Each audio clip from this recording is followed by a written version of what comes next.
C અને C++ nested if અને switch statement પરના આ સ્પોકન ટ્યુટોરીયલમાં તમારું સ્વાગત છે. આ ટ્યુટોરીયલમાં આપણે શીખીશું નેસ્ટેડ ઇફ અને સ્વિચ સ્ટેટમેન્ટને કેવી રીતે વાપરવું. આપણે આ કેટલાક ઉદાહરણોની મદદથી કરીશું.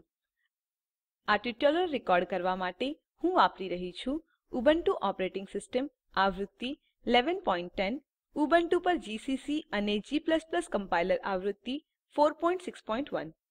પ્રથમ આપણે નેસ્ટેડ ઇફ અને સ્વિચ સ્ટેટમેન્ટ કેવી રીતે લખવું તે ઉદાહરણ સાથે શીખીશું. મેં પહેલાથી જ પ્રોગ્રામ લખ્યો છે. ચાલો જોઈએ. આ પ્રોગ્રામમાં આપણે ઇન્ટિજરની શ્રેણી તપાસવાનું શીખીશું. નોંધ લો કે આપણી ફાઈલનું નામ nested-if.c છે. ચાલો હવે હું કોડ સમજાવું. આ આપણી હેડર ફાઈલ છે. આ આપણું મેઇન ફંક્શન છે. મેઇન ફંક્શન અંદર આપણે બે ઇન્ટિજર વેરિયેબલ જાહેર કર્યા છે, એક્સ અને ય.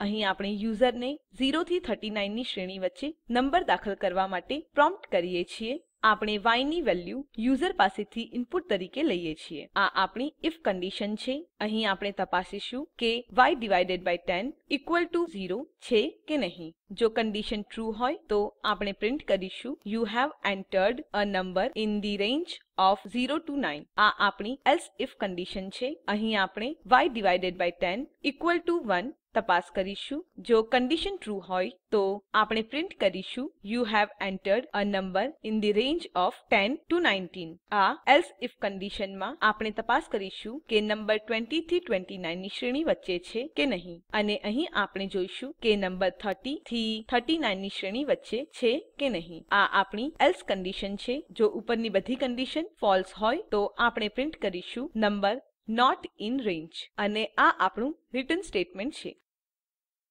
હવે ચાલો પ્રોગ્રામ એક્ઝીક્યુટ કરીએ. તમારા કીબોર્ડ પર એક સાથે Ctrl Alt અને ટી કી દબાવીને ટર્મિનલ વિન્ડો ખોલો.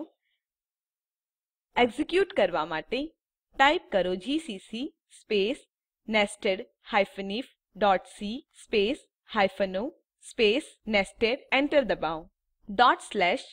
/nested ટાઈપ કરો. એન્ટર દબાવો.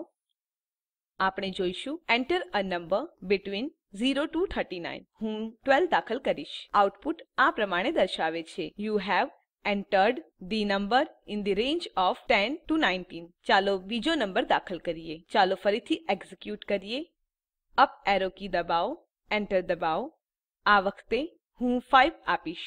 આપણે આઉટપુટ આ પ્રમાણે જોઈશું you have entered the number in the range of 0 to 9. Conditional execution બીજી રીતે પણ કરી શકાય છે સ્વિચ સ્ટેટમેન્ટના ઉપયોગ દ્વારા. ચાલો જોઈએ કે કેવી રીતે કરવું. આપણે સમાન પ્રોગ્રામ સ્વિચના ઉપયોગ સાથે જોઈશું. મેં પહેલાથી જ પ્રોગ્રામ ખોલ્યો છે. આપણે એડિટર પર પાછા જઈએ છીએ. મેં આ અગાઉના પ્રોગ્રામમાં સમજાવ્યું છે. તો હું સ્વિચ સ્ટેટમેન્ટ્સ ઉપર જઈશ. અહીં આપણે ઇનપુટ્સને વિભાજિત કરીશું એટલે કે y ભાગ્યા 10 અને પરિણામ x વેરિયેબલમાં સંગ્રહીશું. એનો અર્થ એ થાય છે કે ભાગાકારનું ફળ x માં સંગ્રહિત કરવામાં આવશે. આ ભાગાકારના ફળની મદદથી આપણે નંબર શ્રેણી ઓળખી શકીએ છીએ. અહીં આપણે સ્વિચ કમાન્ડને કહીએ છીએ કે ચેક કરવા માટેનો વેરિયેબલ x છે. આ કેસ 0 છે. જો કેસ 0 બરાબર છે તો આપણે પ્રિન્ટ કરીશું you have entered the number in the range of 0 to 9. જો કેસ બરાબર હોય તો લૂપમાંથી બહાર નીકળવા માટે આપણે બ્રેક ઉમેરીશું. આપણે લૂપને દરેક વખતે બ્રેક કરવું પડશે કારણ કે એક સમયે ફક્ત એક જ કંડીશન ટ્રૂ હોઈ શકે છે. આ કેસ 1 છે. કેસ 1 એટલે કે જો x ની વેલ્યુ 1 હોય તો આપણે પ્રિન્ટ કરીશું you have entered a number in the range of 10 to 19. આ કેસ 2 છે. અહીં આપણે પ્રિન્ટ કરીશું you have entered a number in the range of 20 to 29. આ કેસ 3 છે. અહીં આપણે તપાસ કરીશું કે નંબર 30 to 39 ની શ્રેણીમાં છે કે નહીં. આ ડિફોલ્ટ કેસ છે. ડિફોલ્ટ કેસ ઉપરના કોઈ પણ કેસો બરાબર ન હોય તો શું કરવાની જરૂર છે તે સ્પષ્ટ કરે છે. અહીં આપણે પ્રિન્ટ કરીશું નંબર નોટ ઇન રેન્જ. અને આ આપણું રિટર્ન સ્ટેટમેન્ટ છે. પ્રોગ્રામ એક્ઝીક્યુટ કરીએ. ટર્મિનલ પર પાછા જઈએ. ટાઈપ કરો GCC space switch.c space -o space switch. Enter દબાવો.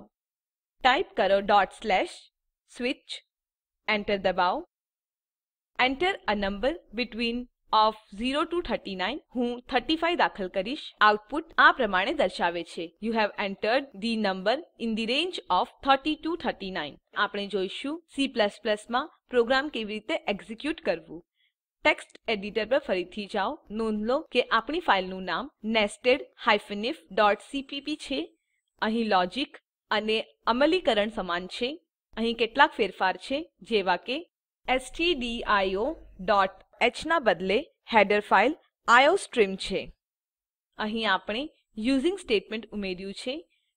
યુઝિંગ નેમસ્પેસ std, printf અને scanf ના બદલે cout અને cin ફંક્શન છે. તમે જોઈ શકો છો કે બાકીના કોડ આપણા સી પ્રોગ્રામ સમાન જ છે. કોડ એક્ઝિક્યુટ કરીએ. ટર્મિનલ પર ફરીથી આવો. ટાઈપ કરો g++ space nested-if.cpp space -o space nested1. Enter દબાવો. ટાઈપ કરો .nested1. એન્ટર દબાવો. Enter a number between 0 and 39. હું 40 દાખલ કરીશ. આઉટપુટ આ પ્રમાણે દર્શાવે છે. Number not in range. હવે ચાલો સ્વિચ પ્રોગ્રામ C++ માં જોઈએ. ટેક્સ્ટ એડિટર પર પાછા આવો. અહીં પણ લોજિક અને અમલીકરણ સમાન છે. તમે જોઈ શકો છો કે હેડર ફાઇલ iostream છે. અહીં યુઝિંગ સ્ટેટમેન્ટ છે અને આપણે cout અને cin ફંક્શન બદલ્યું છે. બાકીનો કોડ આપણો switch.c પ્રોગ્રામ સમાન જ છે. એક્ઝિક્યુટ કરીએ. ટર્મિનલ પર પાછા આવો. ટાઈપ કરો g++ space switch.cpp space -o space switch1. Enter દબાવો. ટાઈપ કરો ./switch1. એન્ટર દબાવો. 0 અને 39 વચ્ચે નંબર દાખલ કરો. હું 25 એન્ટર કરીશ. આઉટપુટ આ પ્રમાણે દર્શાવે છે. You have entered the number in the range of 20 to 29. હવે ચાલો આપણી સ્લાઇડ પર ફરીથી જઈએ. આપણે સ્વિચ અને નેસ્ટેડ ઇફ વચ્ચેનો તફાવત જોઈશું. સ્વિચ સ્ટેટમેન્ટ એક્સેપ્શનના પરિણામ અનુસાર મૂલ્યાંકન કરવામાં આવ્યું છે. નેસ્ટેડ ઇફ સ્ટેટમેન્ટ એક્સેપ્શનનું પરિણામ સાચું હોય તો જ રન થાય છે. સ્વિચમાં આપણે વેરિયેબલની વિવિધ વેલ્યુઝને કેસીસ તરીકે લઈએ છીએ. નેસ્ટેડ ઇફમાં વેરિયેબલની દરેક વેલ્યુ માટે આપણે કંડીશનલ સ્ટેટમેન્ટ લખવું પડે છે.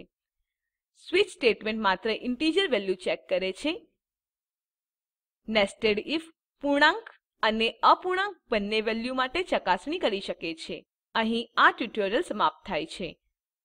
સારાંશ માટે આ ટ્યુટોરીયલમાં આપણે શીખ્યા નેસ્ટેડ ઇફ સ્ટેટમેન્ટ, ઉદાહરણ તરીકે else if y/10 = 0, switch statement, ઉદાહરણ તરીકે સ્વિચ x.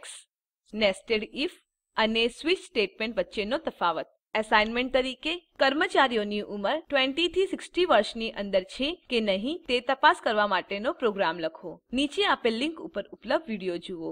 તે સ્પોકન ટ્યુટોરીયલ પ્રોજેક્ટ માટે સારાંશ આપે છે. જો તમારી પાસે સારી બેન્ડવિડ્થ ન હોય તો તમે તે ડાઉનલોડ કરી જોઈ શકો છો. સ્પોકન ટ્યુટોરીયલ પ્રોજેક્ટ ટીમ એ સ્પોકન ટ્યુટોરીયલોની મદદથી વર્કશોપ આયોજિત કરે છે. જેઓ ઓનલાઈન પરીક્ષા પાસ કરે છે તેમને પ્રમાણપત્ર આપે છે. વધુ વિગતો માટે contact@spoken-tutorial.org પર સંપર્ક કરો. Spoken tutorial project A talk to a teacher પ્રોજેક્ટનો એક ભાગ છે જે આઇસીટી એમએચઆરડી ભારત સરકાર દ્વારા શિક્ષણ પર નેશનલ મિશન દ્વારા આધારભૂત છે. આ મિશન વિશે વધુ માહિતી આપેલ લિંક ઉપર ઉપલબ્ધ છે. spoken-tutorial.org/nmeict-intro. આઈઆઈટી બોમ્બે તરફથી ભાષાંતર કરનાર કૃપાલી પરમાર અને રેકોર્ડિંગ કરનાર હું જ્યોતિ સોલંકી વિદાય લઉં છું. જોડાવા બદ્દલ આભાર.